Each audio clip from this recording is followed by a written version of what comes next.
दलहन की कीमतों को काबू में करने के लिए केंद्र की नरेंद्र मोदी सरकार ने बड़ा फैसला किया है। सरकार ने घरेलू बाजार में दलहन की उपलब्धता बढ़ाने के उद्देश्य से मसूर दाल के आयात शुल्क में 20% की कटौती करी है। यह कटौती अक्टूबर अंत तक लागू रहेगी।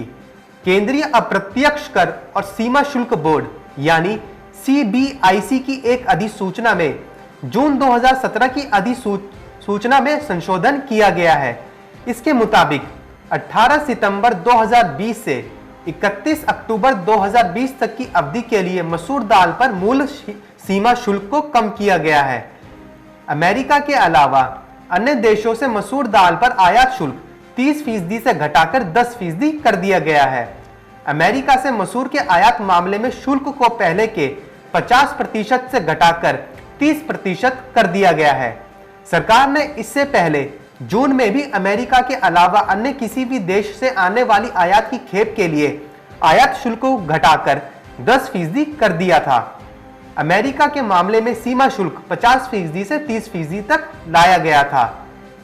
सीमा शुल्क की घटी दर 2 जून से 31 अगस्त 2020 तक की अवधि के लिए लागू रही, जिसके बाद 1 सितंबर से सीमा शुल्क वापस पुराने स्तर पर बहाल हो गया। बता दें कि भारत दालों का दुनिया का सबसे बड़ा उपभोक्ता और आयातक देश है। सरकार के अनुमान के अनुसार फसल वर्ष 2019-20 जुलाई जून के दौरान देश का कुल दलहन उत्पादन 2.31 करोड़ टन रहा था, जो पिछले वर्ष 2.21 करोड़ टन के करीब रहा था। इसमें से मसूर दाल का उत्पादन घटकर 11.8 लाख टन रह जाने का अनुमान है, जो उत्पादन वर्ष 2018-19 में 12.3 लाख टन का हुआ था। भारतीय दलहन और अनाज संघ के उपाध्यक्ष ने सरकार के इस कदम पर प्रतिक्रिया व्यक्त करते हुए कहा कि सरकार की एक स्थिरता वाली आयात नीति होनी चाहिए।